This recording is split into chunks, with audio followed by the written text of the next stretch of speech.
जम्मू कश्मीर के अनंतनाग में आतंकवादियों के साथ मुठभेड़ में सेना के 2 अधिकारी और एक डीएसपी शहीद हो गए। इन घटनाओं के पीछे किन लोगों का हाथ है? पाकिस्तान का, जो कि G20 की सफलता से घबरा गया है, या चाइना का, या हमारे ही देश में कुछ नेतागण जैसे कि फारूक अब्दुल्ला, महबूबा मुफ्ती, जो कि हर बार ऐसी घटना के बाद एक ऐसा बयान देते हैं कि पाकिस्तान के साथ बातचीत करो।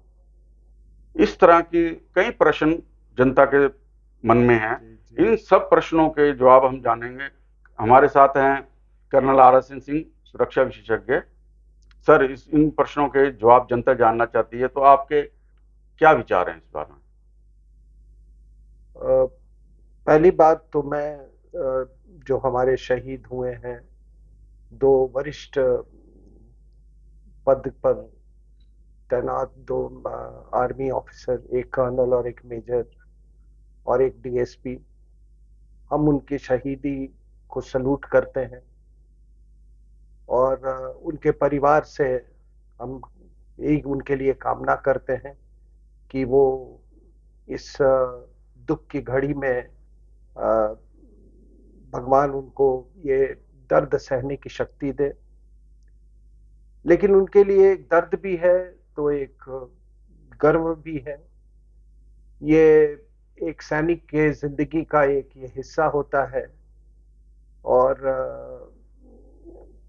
मैं क्या कहूँ, मैं भी फौज में था। अ, कितने हमारे मित्र शहीद हुए और इसी शहीदी के कारण राष्ट्र कायम रहता है, राष्ट्र का निर्माण होता है, देश की सरहदें महफूज रहती है। तो हम केवल आज जो आपने सवाल पूछे हैं, ये देश की सरहदों से ही जुड़ा हुआ नहीं, मैं मेरा उत्तर होगा। मैं जो इस पूरे परिप्रेक्ष्य को, जो ये पूरी घटना घटी है और जो इसके पहले लगातार जो घटनाएं घट रही थी, उसको मैं एक राष्ट्र निर्माण के परिप्रेक्ष्य से मैं आपको जवाब देने की कोशिश करूंगा। आपका सबसे पहला सवाल था कि क्या ये G20 की सफलता के कारण, उसके द्वेष के कारण ऐसा किया गया। बिल्कुल सही।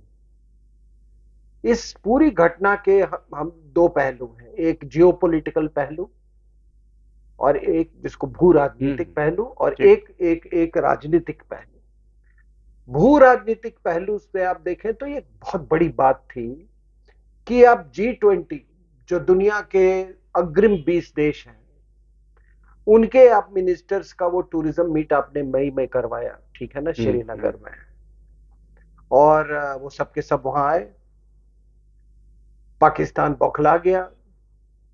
जितनी ये जो वो तो जिहादियों का सरगना है, जी। पाकिस्तान की मिलिट्री इंटेलिजेंस, वो इससे बिल्कुल वो तिलमिला गई, क्योंकि ये एक तरह का अंतरराष्ट्रीय पूरी समुदाय का एक मोहर था। 370 के बाद हमारे कश्मीर को लेके हमारी जो हमारा जो हक है हिंदुस्तान का, हमारे हमारी जो टेरिटोरियल इंटीग्रिटी है कश्मीर, पूरे कश्मीर को मिला के, और यही नहीं, पीओजे को भी मिलाकर उस पर एक मोहर लग गई। और इससे पाकिस्तान बिल्कुल तिलमिला गया। दुनिया के जितने जिहादी हैं वो तिलमिला गए। और चूंकि मैं अपने भारतीय अपने ऑडियंस को एड्रेस कर रहा हूं, तो ये भी मैं कहूं कि हमारे अंदर जो प्रॉक्सी है वो भी तिलमिला गए। तो ये जी आपको एक peoples anti fascist league, PAF है, जो जैश ए मोहम्मद का उसने का एक विंग है। आजकल इन्होंने बड़े अंग्रेजी टाइप के नाम रखने शुरू कर दिए, ठीक है ना। पीपल्स एंटी फासिस्ट लीग, और ये जो जिसने इस वारदात को अंजाम दिया उसका नाम है द रेजिस्टेंस फ्रंट, TRF। वो लश्कर तोयबा का हिस्सा है। तो ये PAF ने अपना वेबसाइट पे उन्होंने अपलोड किया था कि हम किसी भी सूरत में हम G20 मीट नहीं होने देंगे। लेकिन भारत ने उसको नाकाम कर दिया। तो उससे वो तिलमिला गए। और भी कई चीजें हुई हैं। 15 अगस्त को हमने झंडा फहराया लाल चौक पे, उससे तिल मिला गए। 34 साल के बाद मुहर्रम का प्रोसेशन निकला शियास का, उससे वो तिल मिला गए। और जब यहां पे प्रोसेशन निकला है तो उसकी गूंज गिलगिट बल्टिस्तान में भी, हाँ, वहां भी आवाज उठने लग गई है, वो अपने आप ही मिलना चाह रहे हैं भारत से। जी जी।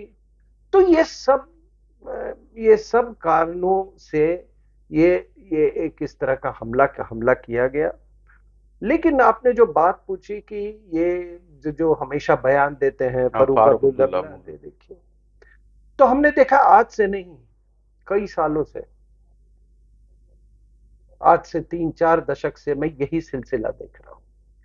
एक हमला होता है, अब्दुल्ला साहब आते हैं, महबूबा साहब होते हैं, सोज जैसे व्यक्ति आते हैं और वो कहते हैं कि पाकिस्तान से बातचीत होनी चाहिए। और मैंने कहा कि ये सिलसिला ऐसे ही चल रहा है, लेकिन इस सिलसिले के पीछे कारण क्या है? कारण ये है कि ये पाकिस्तान के जिहादी प्रॉक्सी वॉर का हिस्सा है। इनकी राजनीतिक शक्ति इनको पाकिस्तान से प्राप्त होती है। ये कहना गलत नहीं होगा कि ये भारत में काफी हद तक कई पॉलिटिकल पार्टीज पाकिस्तान के नियंत्रण में है। एक तो ये जिहादी फैक्टर को लेके, क्योंकि जैसा मैंने कहा जिहादी इधर भी है, और कई कारण नहीं है। हवाला जो वो है, पूरा नेटवर्क ये कंट्रोल करते थे, ठीक है ना। तो उन्हीं की मदद से 26/11 भी करवाया गया था। तो ये वहीं से राजनीतिक शक्ति ये प्राप्त करते हैं। अब आप देखिए कि JNK से लगा हुआ पंजाब है, पठानकोट में हमला हुआ, पठानकोट एयरबेस में हमला हुआ। पठानकोट एयरबेस तो पंजाब में है, वो कश्मीर में नहीं है, ठीक है ना। तो वहां के मुख्यमंत्री ने तो कभी नहीं कहा कि हमें पाकिस्तान से बातचीत करनी चाहिए। तो ये समझिए कि ये उद्योग चल रहा है, और इस उद्योग से इनका वंशवाद, इनकी जो अंपायर है, जो पॉलिटिकल अंपायर है, जो भारत की लूट है, वो चल रही है इनकी। अगर आप मुझसे कहें कि इसका सल्यूशन क्या है, समाधान क्या है, तो मैं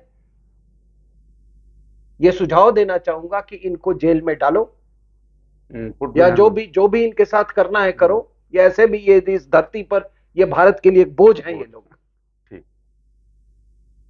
जो भी करना इनके साथ करो। आप देखो कि 1 महीने के अंदर में ये सारी जिहादी ये समाप्त हो जाएगी, जो मिलिटेंसी जो है। और इसके साथ साथ एक और बात हमें समझना चाहिए कि देखिए इनका उद्देश्य क्या है। आप कोई भी धमाका करते हैं, कहीं पे आतंकी हमला होता है, उसका कोई उद्देश्य होता है। एक उद्देश्य हो सकता है जियोपॉलिटिकल ऑब्जेक्टिव की G20 को डिसरप्ट करना है हमने, लेकिन अभी हमले का क्या औचित्य है? क्योंकि औचित्य क्या है? जमीन तो आप कब्जा कर नहीं सकते जिहाद से। भारत की सेना ने वो बिल्कुल ये दिखा दिया कि ये कोई अफगानिस्तान का में सोवियत यूनियन की सेना तो है नहीं हमारी। तो उस माध्यम से, उस जिहादी तरीके से तो जमीन पे कब्जा हो नहीं सकता। बिल्कुल। तो उनका उद्देश्य क्या है? उनका उद्देश्य है यहां की राजनीति को इन्फ्लुएंस करना, कश्मीर के राजनीति को नियंत्रित करना, और भी कई जगह वो नियंत्रित कर रहे हैं। जैसे कि ये पूरा संभल का इलाका, ये संभल, मुजफ्फरनगर, ये वाला जो एरिया है, वहां भी वो नियंत्रित कर रहे हैं। लेकिन फर्क यह है कि वहां पे सरहदें नहीं है, इसलिए वहां पे मिलिटेंसी नहीं, लेकिन इरादा वही है। वो AMIM वाला भी जो कर रहा है, वो भी इरादा वही है, सरहदें नहीं है। कश्मीर बंगाल में सरहदें हैं, तो आप देख लीजिए, वहां से उठ के जमायते मुजाहिद और बांग्लादेश बेंगलुरु में आकर वो हमले कर रहा है।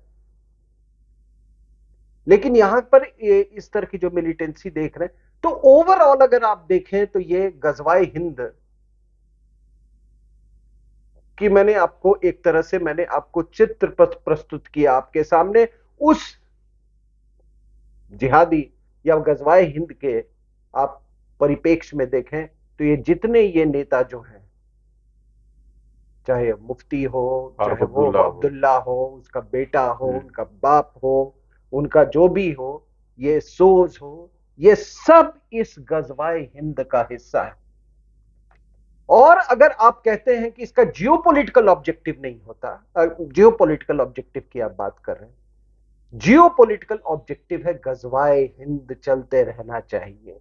जो भी इस गजवाए हिंद के मुहिम में आपकी मदद करे वो आपका सबसे बड़ा दुश्मन नहीं, वो आपका प्रेमी है।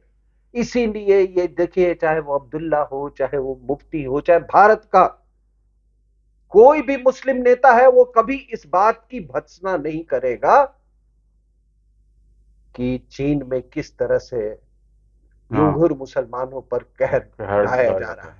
वो कभी नहीं करेगा, क्योंकि वो समझते हैं कि चाइना गजवाए हिंद में उनकी मदद कर रहा है। तो हम ऑब्जेक्टिव की बात कर रहे थे। लक्ष्य क्या है? मैंने कहा कि लक्ष्य कोई टेरिटरी को कब्जा नहीं करना है। तो आखिर क्या है इसका? कंज्यूमर कौन है? इस टेररिज्म का कंज्यूमर कौन है?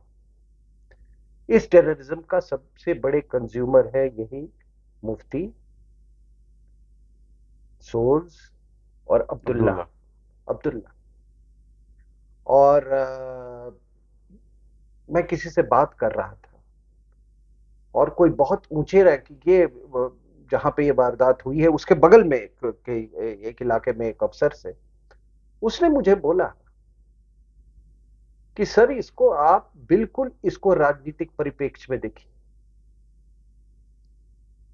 और वो कह रहा था कि ये जो हमले हुए, एक तो G20 का उसने बोला, और उसके बाद से उसने कहा आप देखोगे कि इसको लिंक कीजिए कोई ना कोई राजनीतिक उससे। मिसाल के तौर पे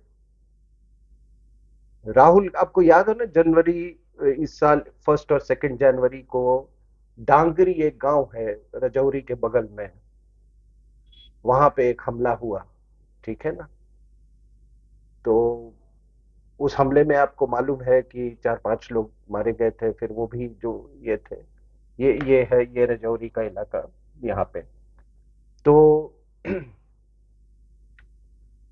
इस हमले के ठीक 20 दिन के बाद राहुल गांधी की भारत जोड़ो यात्रा एंटर करती है इसी एरिया में। बिल्कुल, कश्मीर में एंटर करती, जे.एन.के में एंटर करती। तो ये दिखाने की कोशिश थी कि देखिए पूरी दुनिया को कि भाई यात्रा अंदर जा रही है, तो दुनिया का प्रेस का, मीडिया का, सबका फोकस था। तो ये दिखाने के लिए देखिए कि आपने 370 हटा दिया, लेकिन हालात तो सुधरे नहीं। और देखिए मैं कितना बहादुर हूं कि मैं इस खतरे के बावजूद मैं जे.एन.के में घुस गया। तो एक वो तरीका है। दूसरी बात जो मुझे मालूम हुआ कि अभी वहां पर डिलिमिटेशन चल रहा है, समझ रहे हैं आप? वो डिलिमिटेशन कुछ इस तरीके से हो रहा है कि इनको लग रहा है कि हमारा ये जो अब्दुल्ला और मुफ्ती, इसको कि हमारा राजनीतिक भविष्य जो है वो खतरे में। अब पहले क्या था कि जो सीट थे, कोई अभी 90 सीट है वहां पर, तो ऑलमोस्ट समझिए कि जम्मू और कश्मीर में बराबर है विधानसभा की। और आपको मालूम है कि यहाँ पे पूरे कश्मीर, उसमें जहां तक लोकसभा की सीट्स की बात है, तो उसमें 3 ये घाटी में था, इस एरिया में, ठीक है ना, ये घाटी में। श्रीनगर वगैरह। हाँ, और ये 2 सीट जो है इस इलाके में, ठीक है ना, ये जम्मू के जम्मू इलाके में। वाले। अभी क्या हुआ है कि अच्छा, ये है अभी इन्होंने जब से डिलिमिटेशन किया है, तो जैसे कि ये राजौरी को इन्होंने एक तरह से अनंतनाग से जोड़ दिया है। ठीक। आप समझ रहे हो? हाँ हाँ। पहले तीनों सीट यहाँ थे, अब ये गए हैं जैसे लैटिट्यूडनल पैरेलल लाइंस है ना, वैसे वो किए राजौरी, अनंतनाग, पुंछ, शोपियां, इस तरीके से। तो ये क्या है, क्या होता था कि यहाँ पे ये दहशतगर्दी करवाते थे अनंतनाग में, ठीक है ना, उस पूरे वैली में।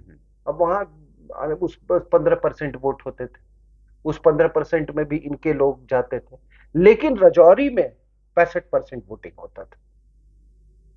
तो अब इनको ये डर लग रहा है कि कहीं ऐसा ना हो जाए कि हम, मतलब ये लोग अगर 65, अभी तक तो ये मैनिपुलेट कर रहे थे पाकिस्तान को बोल के, पाकिस्तान के द्वारा जिहादी हमले करवा के वोटिंग परसेंटेज वैली में कम करके, और ये 15% वोट पे ये पार्लियामेंट में आ जाते थे। तो वहां पे तो ये कहते हैं कि पाकिस्तान से भी बात करो, उससे भी बात करो, और यहाँ पर वो क्या आजकल वो इंडिया अलायंस, जो भी अलायंस बनता है उसके हिस्से बन जाते हैं। तो इनके तो दोनों हाथ में लड्डू। अब क्या है कि जब राजौरी को इसको अनंतनाग से मिला दिया है, तो ये बावले हो गए। जब ये लैटिट्यूडनल उस पे जब डिलिमिटेशन हुआ है ना, तो ये तभी ऐसे बयान निकल रहे हैं। तभी ऐसे बयान निकल रहे हैं कि पाकिस्तान से बात करो, पाकिस्तान से बात करो। और पाकिस्तान से बात करने का मतलब क्या है कि पाकिस्तान द्वारा नियंत्रित जिहाद को पाकिस्तान के ही टर्म्स पे आप बात कीजिए, वरना वो कहते चलता रहेगा, ये सिलसिला चलता रहेगा।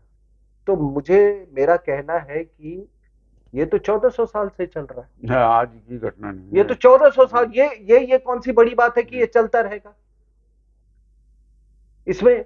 लेकिन हमारे लिए क्या सोचने की बात है कि जब मैं बार बार इस बात को कहता हूं कि गजवाए हिंद की जब लोग बात करते हैं ना, सर्जिकल स्ट्राइक की, बालाकोट स्ट्राइक की, ये एक फिजिकल डायमेंशन है, ये काइनेटिक डायमेंशन है पूरे ये प्रॉक्सी वॉर का। लेकिन इसका एक आइडियोलॉजिकल डायमेंशन है जो बहुत इंपॉर्टेंट है, और जो मैं 1400 साल की बात आपको कर रहा हूं।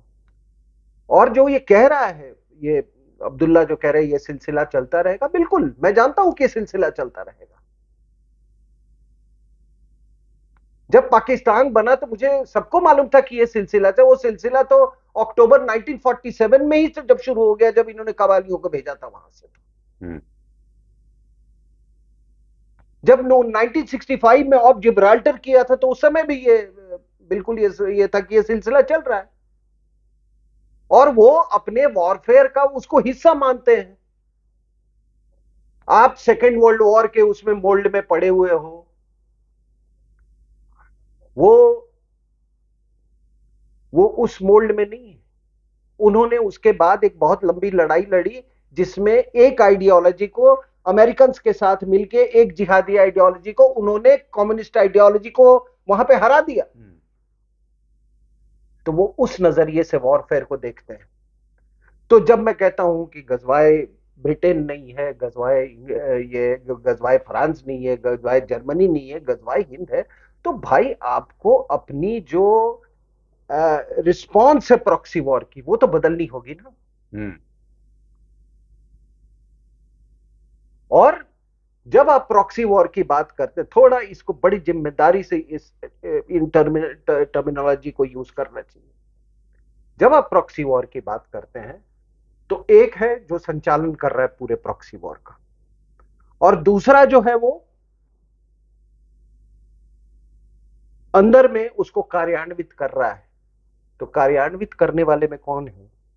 ये महबूबा। बिल्कुल सही आपने कहा, बिल्कुल यही लोग कार्यान्वित कर रहे हैं। आपके हिंटरलैंड में है लोग, आपके पार्लियामेंट में लोग बैठे हुए हैं, वो लोग हैं जो कि वंदे मातरम में उठ के चले जाते हैं, ये कार्यान्वित करने वाले लोग। और ये आइडियोलॉजी कहां से गई है? 1947 के पहले तो पाकिस्तान था नहीं। ये आइडियोलॉजी जो है सब कॉन्टिनेंट में, जो इस्लामिस्ट आइडियोलॉजीज हैं, वो तो सब भारत से उत्पन्न होती हैं। Jamaat Islami, Jamaat Islami Pakistan, Jamaat Islami mother of all terrorist organisation. उसी तरीके से देवबंदी, ये जो मैंने बात की आपको एंटी फासिस्ट पीपल्स फ्रंट, ये कौन, मैंने बताया जैसे कि जैश ए मोहम्मद का ये हिस्सा है, तो जैश ए मोहम्मद क्या है? देवबंदी। उसका गढ़ इंडिया में, यही यही से सिलेबस जाता है उनका, यहीं से उनकी पूरी आइडियोलॉजी जाती है। उसके बाद बरेलवी, जिसको फौज ने इस्तेमाल किया था अभी इमरान खान को गद्दी पे चढ़ाने में और फिर गद्दी से उतारने में, उसका गढ़ यहां बरेली। अहले हदीस, जो लश्कर तौबा जिसको फॉलो करता है, अहले हदीस, उसका गढ़ यहां पे। तो तभी तो मैं कहता हूं कि Bharat, India is the biggest exporter of fundamentalist Islam. ये जितने इनके मॉस्क है, शमूल हक सेमिनरी है, बिनौरी मॉस्क है कराची में, ये सब यहीं से यहां से, हाँ, ये पूरी एजुकेशन पॉलिसी उनकी, जिहादी एजुकेशन पॉलिसी यहां से डिसाइड होती है। तो प्रॉक्सी वॉर के इस हिस्से को अगर आप नहीं एड्रेस करेंगे तो आपको कभी भी, मैं बिल्कुल इसमें मानता हूं इस बात को, कि यह सिलसिला चलता रहेगा। जब आपके पास 93,000 प्रिजनर थे, इतना बड़ा वो था, आपने 2 टुकड़े कर दिए, तब भी नहीं जिहादी वो रुका। दूसरा क्या हुआ है इसमें, एक और अभी पिछले कुछ सालों में जो बदलाव जो देखा गया है, वो है हीरोइन की स्मगलिंग। आप समझ रहे हैं?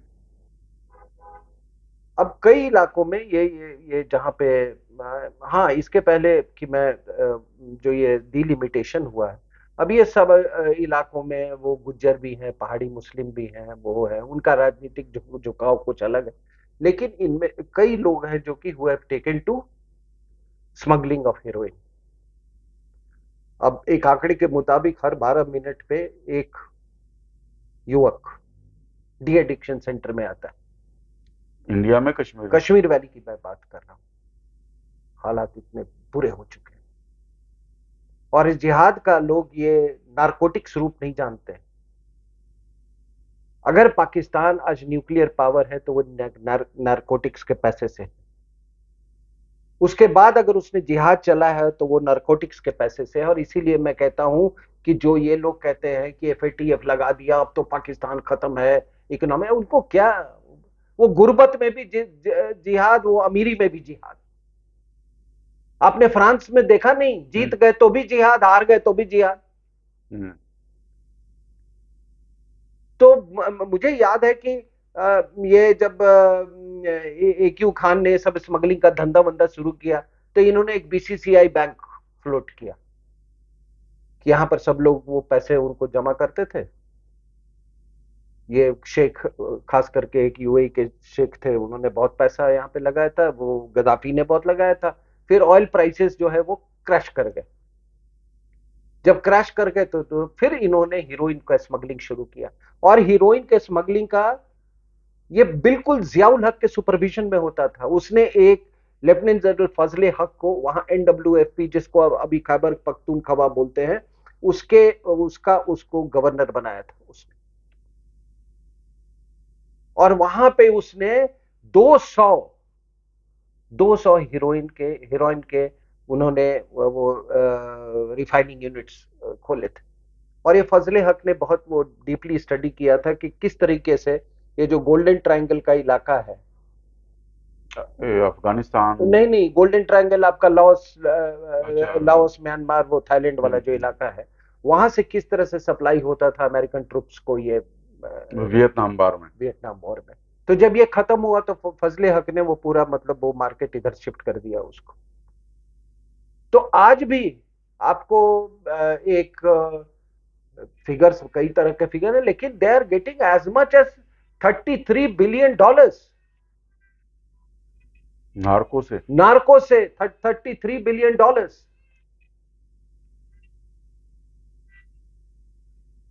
तो ये तो इस नार्को उसको भी ये करना चाहिए, हमको ध्यान देना चाहिए। और बाकी आपके कुछ सवाल हो तो मैं। हाँ, चाइना का कुछ इसमें इन्वॉल्वमेंट है? मैंने कहा कि क्योंकि उसका सी पैक भी तो JNK से लिंक्ड है, वो नहीं चाहेगा कि POJK भारत का हिस्सा बन जाए, क्योंकि जैसे कि वहां पे POJK के लोग भारत आना चाह रहे हैं। आपका सवाल बहुत अच्छा है। यकीनन यकीनन चीन भी नहीं चाहता होगा कि ये G20 का जो कश्मीर में हो रहा है, जो टूरिज्म मिनिस्टर्स का जो मीट है, वो सफल हो। क्योंकि जब कोई भी चीज कश्मीर में, जब भारत का जब भी किसी तरह का कंसोलिडेशन होता है या कोई सफलता होती है, तो कहीं ना कहीं उनको अपने सीपैक पे खतरा महसूस होता है। वही उनको सीपैक पे खतरा महसूस होता है। तो उसके लिए इन्होंने, वो भी इस बात से उनको एतराज नहीं है कि अगर जिहादी ग्रुप्स ये यहाँ पर अगर डिस्टेबलाइज रखें कश्मीर को, तो उनको उससे परहेज नहीं, उनको एज अ लिवरेज उन्होंने यूज किया, एज अ वेक्टर। तभी तो चीन जो है वो हमेशा यूनाइटेड नेशंस में ये जैश मोहम्मद के सपोर्ट में आया है। कई सालों तक मौलाना मसूद अजहर को उसने बचा के रखा है।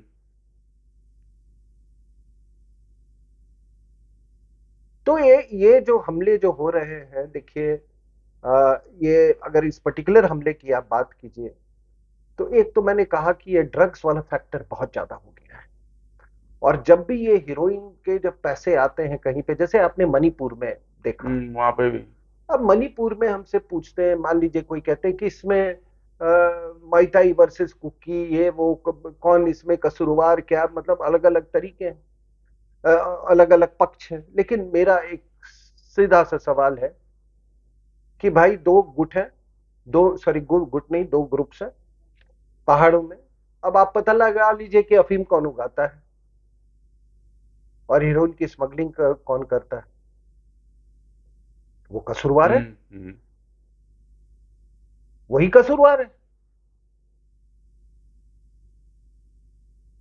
लेकिन सबसे बड़ी चीज इसमें ये देखने की, मतलब ये समझने की आवश्यकता है कि हमारा जो राजनीति जो है उसको ठीक करना नहीं, राजनीति जो है वो भारत के मतलब दुश्मनों से के द्वारा नियंत्रित हो चुका है। जैसे नहीं, कुछ लोग कह सकते हैं, नहीं कुछ, अरे भाई आपका जो मेन जो प्राइम मिनिस्टर एस्पिरेंट है, आपको मैंने बताया कि ये वो डांगरी वाला उसमें, ठीक है।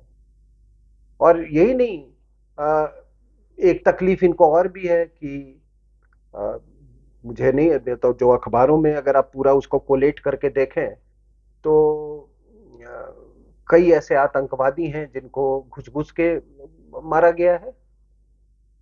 आपको मालूम है अभी चित्राल में तहरीके तालिबान पाकिस्तान का कुछ लोग कह रहे हैं कि उसका कब्जा हो गया है, जो गिलगिट बल्टिस्तान इलाके में है। वहां शिया उठ खड़े हुए हैं।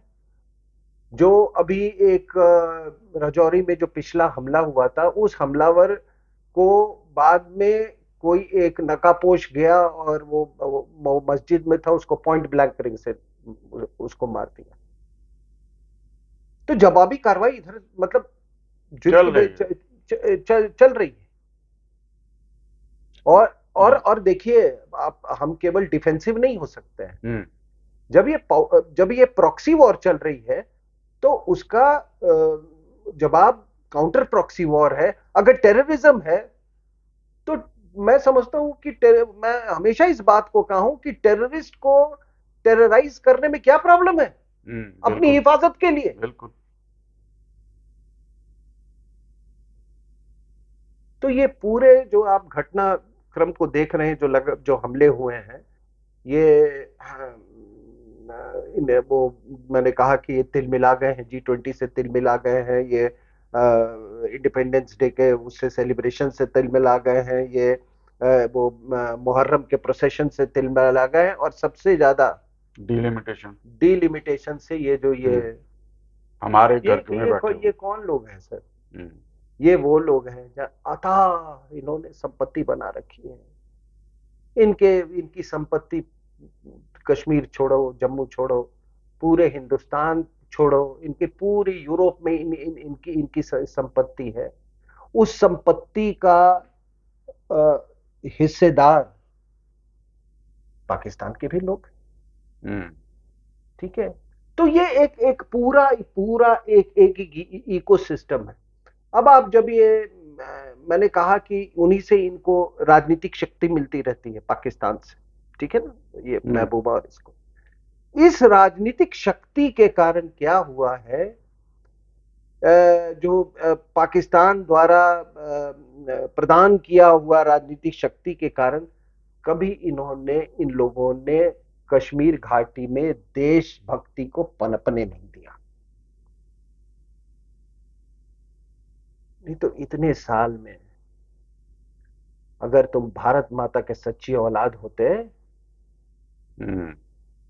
तो तुमने लोगों के सोचने के तुम नैरेटिव बदल सकते थे। ना तुम्हारे बाप ने बदला, ना तुमने बदला, क्योंकि तुम एक गिरे हुए पाकिस्तान परस्त लोग हो।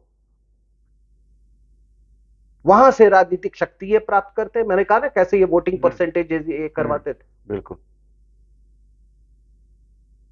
और वहां से राजनीतिक शक्ति प्राप्त करके यहां पर दे deliberately they suppressed, they killed देशभक्ति।